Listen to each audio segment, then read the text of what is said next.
Oliver Samuels is a Jamaican comedian and actor. He has been described as the Jamaican king of comedy, performing both stand up and comic theater.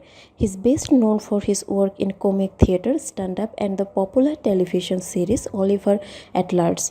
From around age 7, he participated in Friday night gatherings where children on the plantation sang and recited poetry, sparking his interest in performance. His mother encouraged his dramatic ambitions as a path to a better life.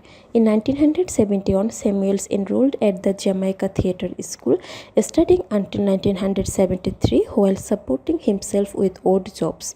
His early stage work included an off-stage voice role in A Raisin in the Sun. He gained attention in productions such as Servant of Two Masters.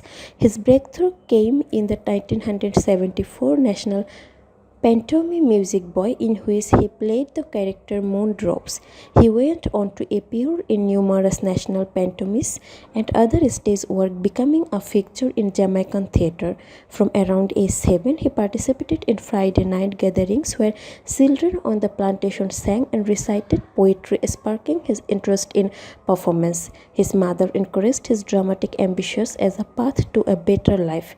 Samuels achieved superstardom, playing the bumbling, first-taking character Oliver in the JVC comedy series Oliver at Large. The show became a massive cultural phenomenon across the Caribbean and international Caribbean communities.